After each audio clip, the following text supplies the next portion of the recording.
Welcome to Just the Facts, episode number 23. You know, those of you listening and those of you watching, Bob used to like put up digits of fingers, but now that we've got 23, he's completely out of digits. He can't even put his feet up to put his toes out there because we're over the 20 mark. That's if you have 10 fingers and 10 toes. Well, I'm not wearing shoes. Yeah, so welcome to Just the Facts. So our last episode, we talked about some changes in the industry and some things that will stick around, some things in our opinion that might go away. But there's this one thing that I want to talk about today, and it has to do with pricing of vehicles, but more on the acquisition side, Bob.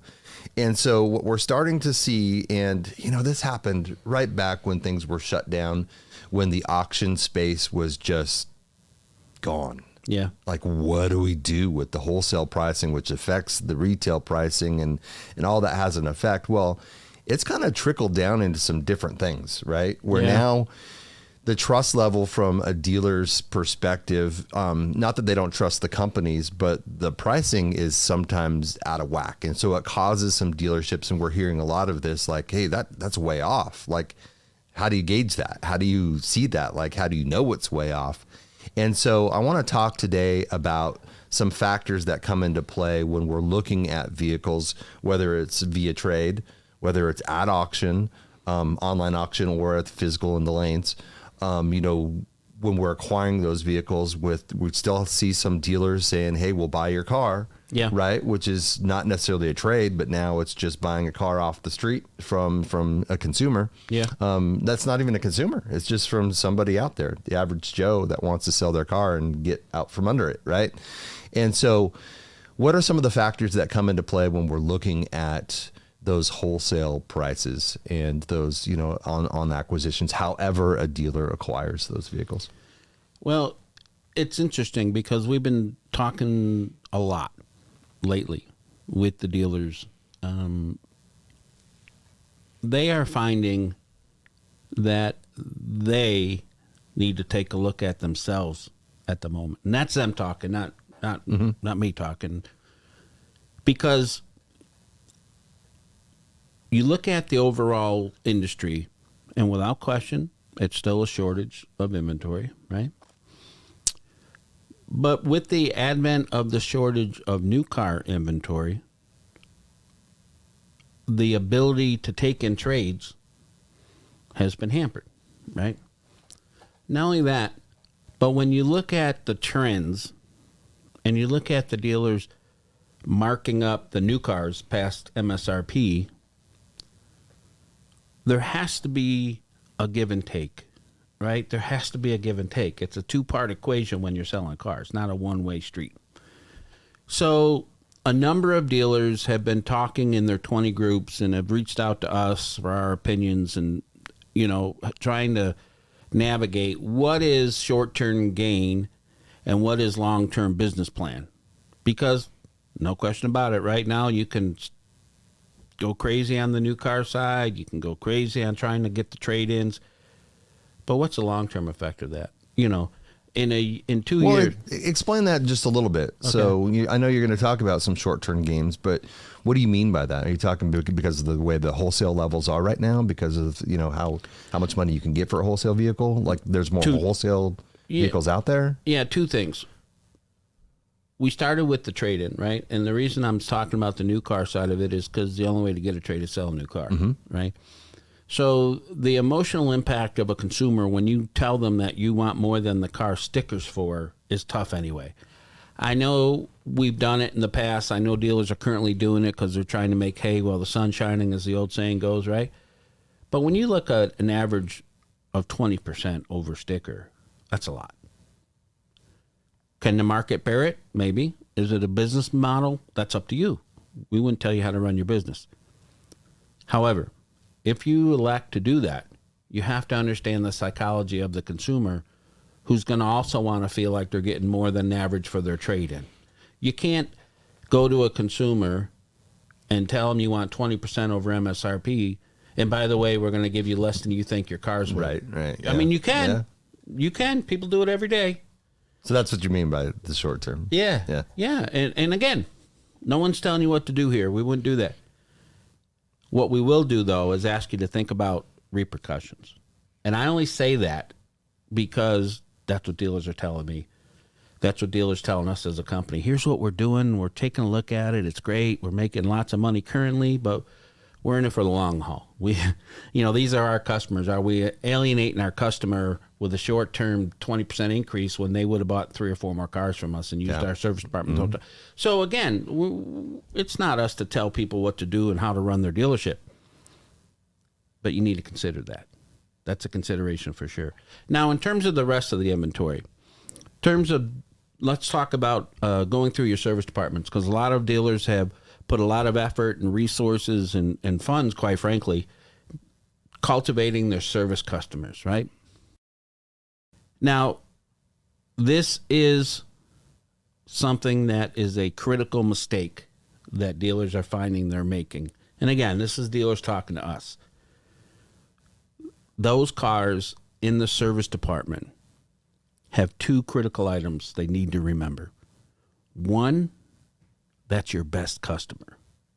And you need to be careful how you treat your very best customer, right? Part 2, that is the best inventory available, and it's worth more than average. So, as a dealer, if I'm working my service drive, if I'm working my service customer base, and I'm trying to acquire inventory through my service department, I need to be very careful how I talk about that trade, that car, that even if it's, I will buy your car, because that consumer has been trusting your dealership and spending money at your dealership to ensure that that car would be optimal, to ensure that that car would last, to ensure that that car would be worth money. So you can't all of a sudden start working them because you're going contrary to what drove them to your service department in the first place. Now, you can put it into a better offensive play and say, hey, you know what, Mr. Sherwood, we just want to let you know you've serviced this car since you bought it with us new. Well, that's done a lot. And here's one of the things it's done for you. It's given you an optimal opportunity here because your car's worth a lot of money. You may not even realize, rather than going in and say, yeah, we'll take your car. Oh, okay, let's look at the books. Well, I know here, stop. Right. It should all be building it up, not knocking it down, right? Number 1, because that's your best customer. Number 2, because the car is worth more, right? The car is worth more than an average car out in the industry somewhere that was a fleet car or rental car or a car with accidents or a car that wasn't serviced. They're not all the same, right? They're not all the same. So dealers have been asking us, and we don't plug Carfax. We have an evaluation tool, and we will on a daily basis get dealers asking us, hey, you're hitting this one here, and we're thinking it's not worth quite that much. How come? And when we do the investigatives on it, we realize that they sold it new. It's done all the service work. It's worth more than average.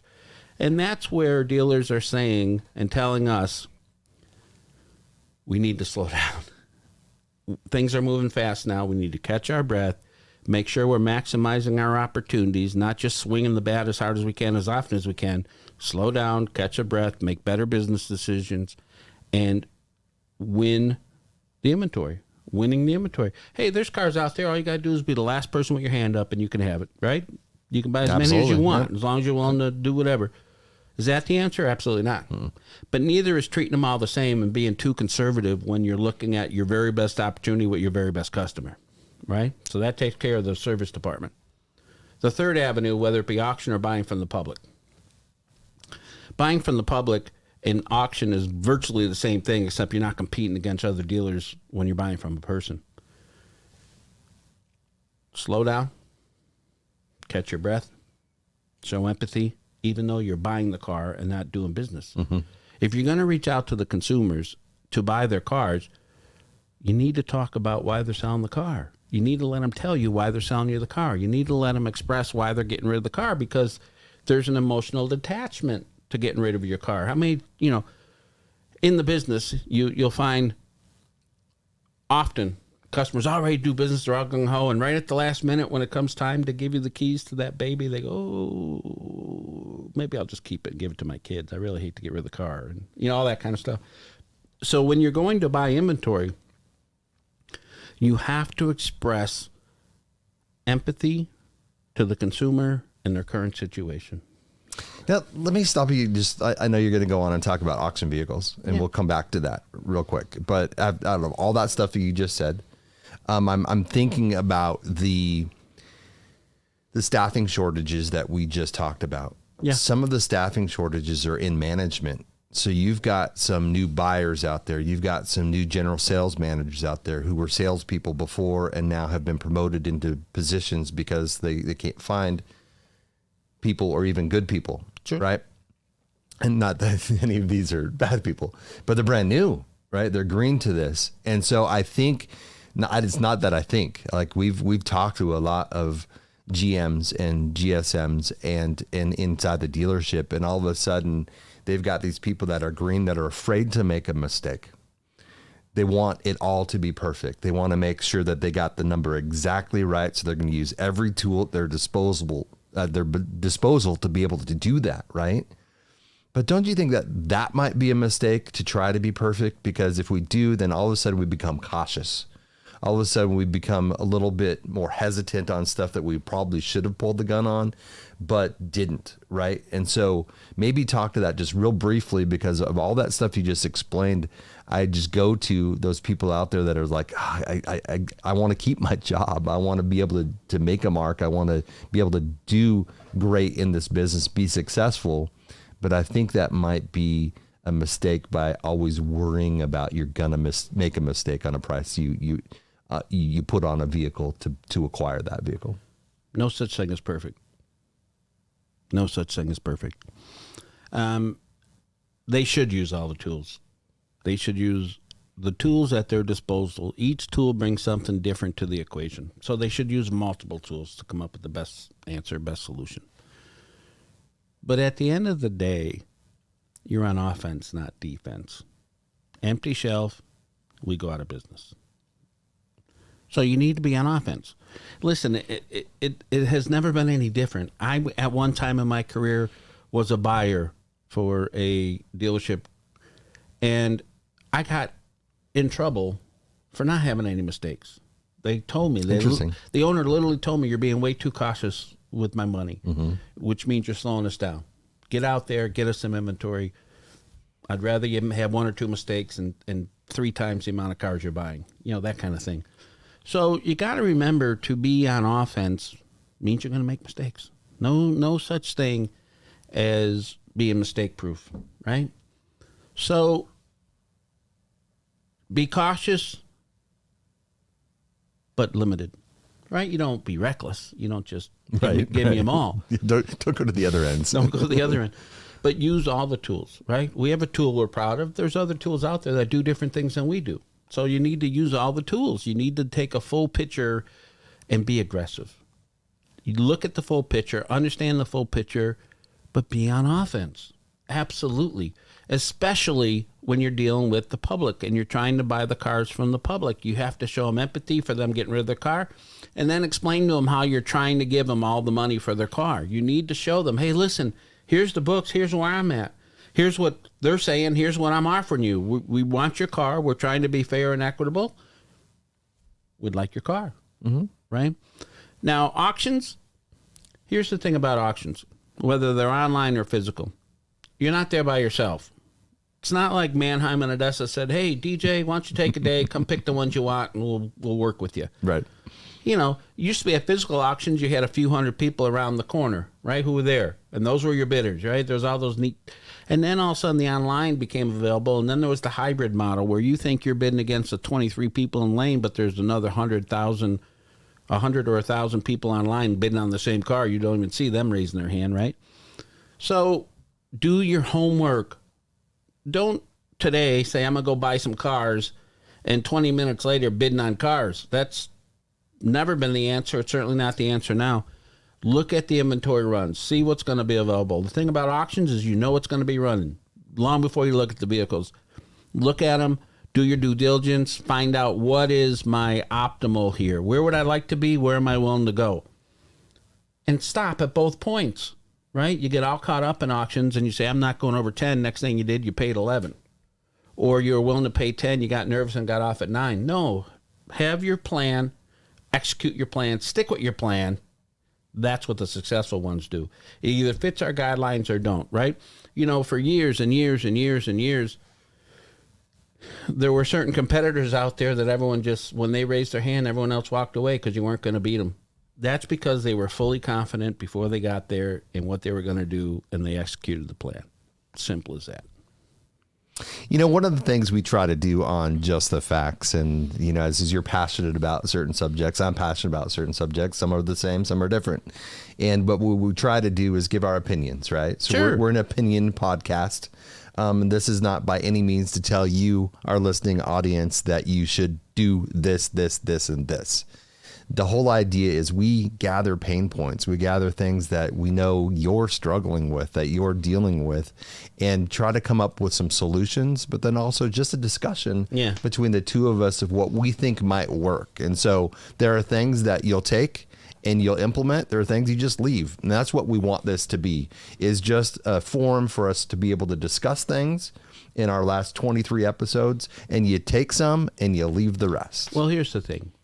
One of the things we do bring to the table, which people do ask us to provide and get disappointed when we don't. We get the feedback. We have such a breadth of dealers that we partner with that we're able to bring that to fruition. We're able to bring their input to this discussion. You know, dealers out there that work with 20 groups, you know, to get in a good 20 group is strong because you got 19 other opinions and what's working and what's not working to the table. And that's what we try to share.